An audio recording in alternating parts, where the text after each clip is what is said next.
Haleluya, puji Tuhan. Shalom, salam sejahtera bagi kita semua. Kekasih Kristus, jemaat Tuhan, Bapak Ibu Saudara yang dikasihi oleh Tuhan Yesus Kristus. Sebuah sukacita bagi kita semua jika pada hari ini kita berjumpa melalui renungan ini dalam keadaan yang sehat walafiat, dalam keadaan yang diberkati oleh Tuhan. Kekasih Tuhan, hari ini saya menyampaikan renungan firman Tuhan dari Taman Petobo di Kota Palu, dan kiranya Bapak Ibu Saudara bisa mendengarkan renungan ini dalam keadaan yang sehat dan diberkati oleh Tuhan. Firman Tuhan hari ini saya ambil dalam Injil Lukas pasal yang ke-6 ayat 43 sampai 45. Demikian bunyi firman Tuhan. Karena tidak ada pohon yang baik menghasilkan buah yang tidak baik, dan juga tidak ada pohon yang tidak baik yang menghasilkan buah yang baik. Sebab setiap pohon dikenal pada buahnya. Karena dari semak duri orang tidak memetik buah ara, dan dari duri-duri tidak memetik buah anggur. Orang yang baik mengeluarkan barang yang baik dari perbendaharaan hatinya yang baik, dan orang yang jahat mengeluarkan barang yang jahat dari perbendaharaannya yang jahat. Karena yang diucapkan mulutnya meluap dari hatinya. Kekasih Tuhan, renungan firman Tuhan hari ini saya beri topik pohon dikenal dari buahnya. Pohon anggur akan menghasilkan buah anggur. Pohon ara akan menghasilkan buah ara. Orang tidak pernah memetik buah anggur atau buah ara dari semak duri. Setiap manusia punya kemampuan untuk berkreasi, menghasilkan sesuatu yang akan mewarnai catatan dan perjalanan hidupnya selama di muka bumi. Apakah catatan hidupnya baik atau buruk, tergantung pribadi masing-masing. Firman Tuhan berkata bahwa orang yang baik akan mengeluarkan sesuatu yang baik dari perbendaharaan hatinya yang baik, dan sebaliknya. Ada beberapa poin yang perlu kita pelajari pada hari ini. Yang pertama, orang yang baik ditentukan oleh buah hidup yang baik.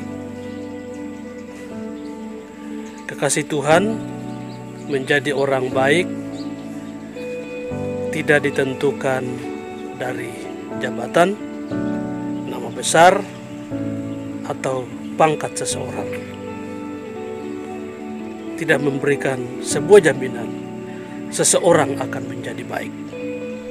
Karena faktanya, orang-orang seperti itu juga banyak yang memiliki catatan hidup yang tidak baik.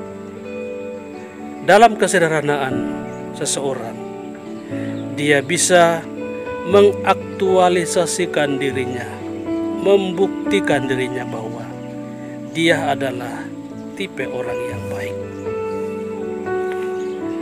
Setiap kita dituntut untuk menjadi orang yang baik, bukan orang yang jahat. Dan semuanya itu dikenal dari buah hidup kita. Seperti pohon dikenal dari buahnya.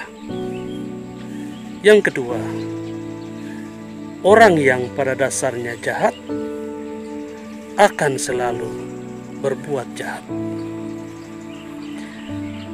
Tidak mungkin orang memetik buah ara atau buah anggur dari semak duri. Jika orang tersebut tidak punya niat untuk merubah dirinya, maka selama hidupnya yang dia lakukan adalah kejahatan demi kejahatan, dan itu akan terlukis dalam perjalanan hidupnya. Tuhan hanya mau tertarik orang-orang yang baik, bukan orang yang jahat. Untuk itu, jadilah orang yang baik, bukan orang yang jahat. Dan yang ketiga, orang bisa baik dan bisa buruk tergantung dari hatinya.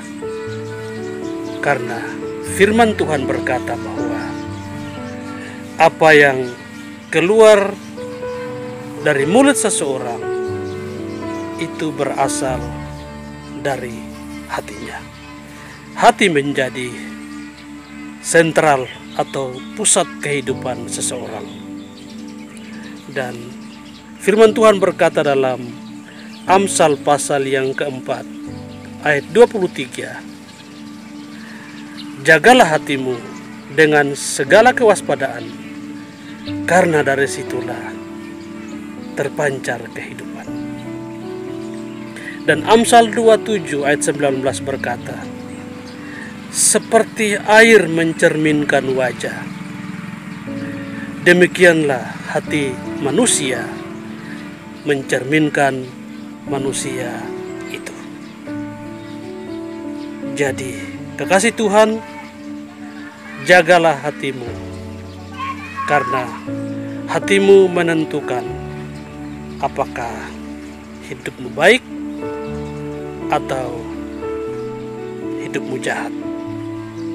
Yang jelas bahwa seseorang menjadi baik jika dia buka hatinya, Yesus Kristus masuk dalam hatinya, merubah kehidupannya, membentuk hidupnya, sehingga yang mengalir dari hidupnya adalah kebaikan demi kebaikan, dan menghasilkan buah yang baik, buah yang berguna, yang bisa dilihat, disaksikan oleh banyak orang, terutama oleh Tuhan Yesus Kristus.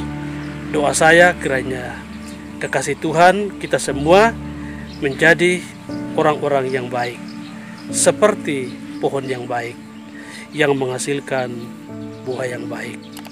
Tuhan memberkati kita semua. Shalom.